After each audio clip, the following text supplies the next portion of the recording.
In this third installment of the Blurred Lines Sweater Seaming series, we are going to seam up the side and sleeve seams. So we've already seamed the shoulders, we've set in the drop shoulder sleeves, and now we have all these tails here. Not to worry, but we have these finishing yarn ends right here that we're going to use to seam the sleeve and side seams. We're going to take each of those tails, 1 and 2, and commit one to the sleeve and one to the body as we work row to row seams. My sleeve and my side seam are about the same length. If you have one that's longer than the other, like if your sleeve is longer than your body, what I would recommend is use the longer strand of yarn for the sleeve or vice versa. Okay, I'm going to tuck these tails just for now out of the way. And I'm going to use for myself the longer piece of finishing yarn for the sleeve.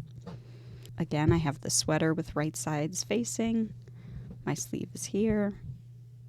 I've got the yarn coming out of the underarm right here. And I'm going to go onto the opposite side. So right now it's on the top. I'm going to go onto the bottom and grab the first bar that's right where we had seamed the sleeve onto the body. And then here I'm going to grab the first bar on the top just to start getting it together. So if you'll recall, when we seamed the shoulders, we were seaming stitches to stitches because it was a bound off edge. When we set the sleeve into the body, that was a bound off edge on 2 rows. Here we have rows to rows. So all we're going to do as we go down the sleeve is uncurl the edges, dive in, and scoop up 2 bars on each side. So uncurl the edge, dive, and scoop 2. Uncurl the edge, dive, scoop 2. The challenging parts of this seam, in this particular case, are that we have these stripes that we want to match up. And in general, with this seam, it can be hard sometimes to find both of your bars in here. Occasionally people end up skipping over a bar. So you want to make sure you dive deep so that you can make sure you've caught 2 bars that are actually next to each other, 2 rows that are consecutive. The other thing you want to make sure that you are aware of is that you don't want to skip any rows. So I want to put my needle into the same hole that this yarn is coming out of so that I don't skip any other rows. So dive in and scoop up. Now, when you get close to these stripes, what I would recommend is taking single bars. And you'll notice this one was more of a bump.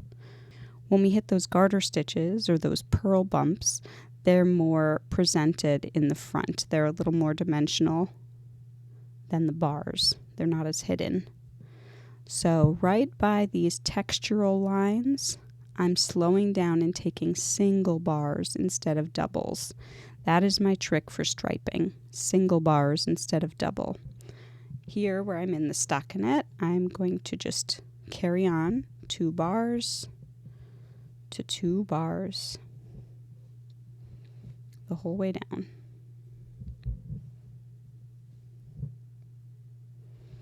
But again, once I hit those stripes right here, so here's 2 bars, 2 bars. Then I'm going to take a single, which happens to be this little bump, the kind of garter or purl bump, single, and then I'll do another single here, and then back to doubles. So you're constantly alternating to singles once you hit a stripe. And that helps slow down the seam so that the stripes align. Right, so here I've done quite a bit. Again, go, if you're a new seamer, don't go as long as that. It's pretty good. Not too shabby, if I do say so myself. So once you've pulled tight, you're going to loosen up the last stitch so you can see where you're going. Make sure you stay in those same railroad tracks, that first stitch. between the first and second stitch on the edge. Oop. And we're going to go all the way down to the cuff.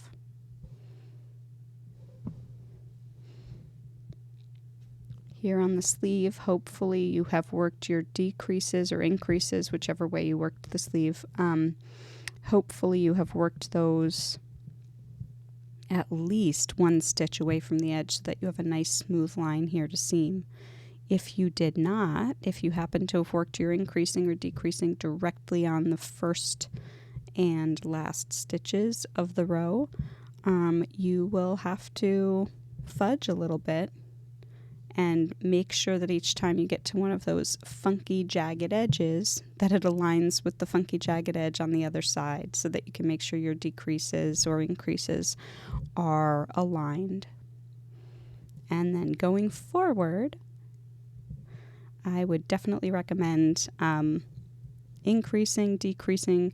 Here I did it 2 stitches away from the edge so that I had one really nice column here for seaming and then even another column next to it that was nice and straight. So no matter what your pattern says, you're allowed to break the rules and work your stitches according to how you know you're going to want to seam them.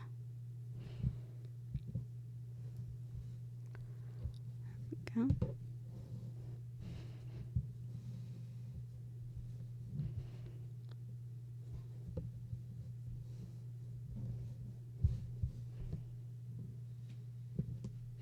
I love it so far. I'm very happy.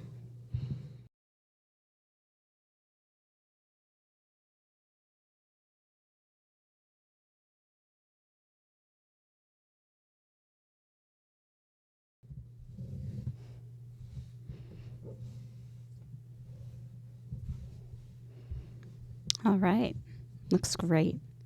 Here we are at the ribbing now at the cuff. What we're going to do here is match up the ribs. So I'm going to come, I see this knit rib right here. I'm going to come just below that and scoop up 1 bar. And then on this rib right here in the purls, I'm going to come in and scoop up 1 bar. So here I'm taking 1 to 1 the whole way down instead of 2 to 2, which is what we had done on the sleeve and what you will do for the body.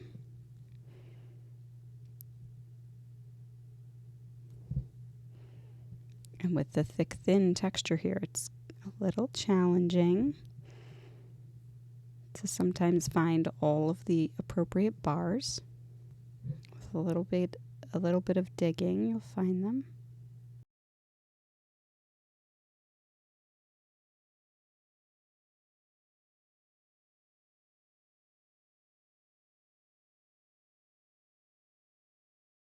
Here with the knit 1 purl 1 ribbing, one side feels easier to pick up a stitch in.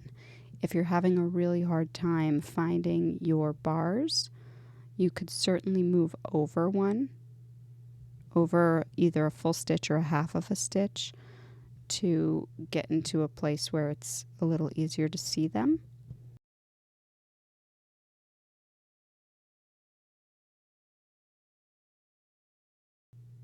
Makes for a nicer seam right here at the bottom, especially because we have these purl stitches mixed in.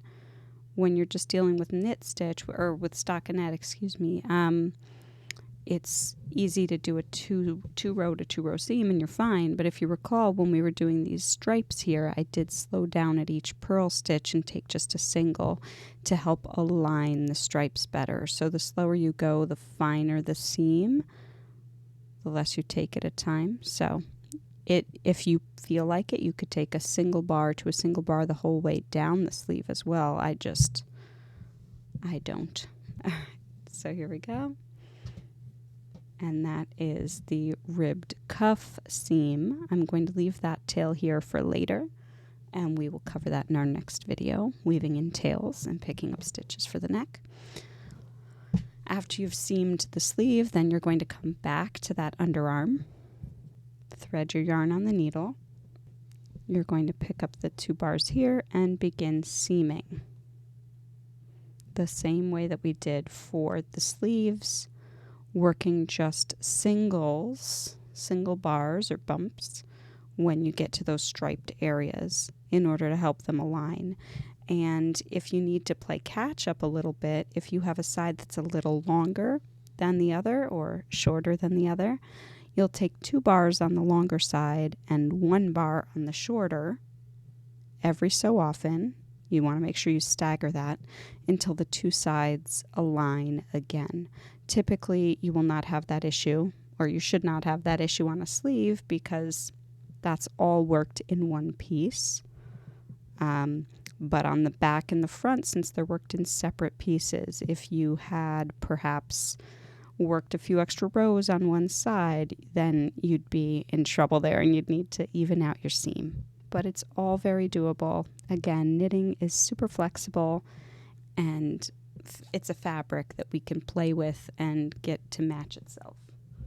So this is how you would start that seam, the same way we started the sleeve seam. There's our underarm, and we would continue all the way down. After you've completed the first side, then you will complete the other side, the side and sleeve seam for the left front or right front of the sweater.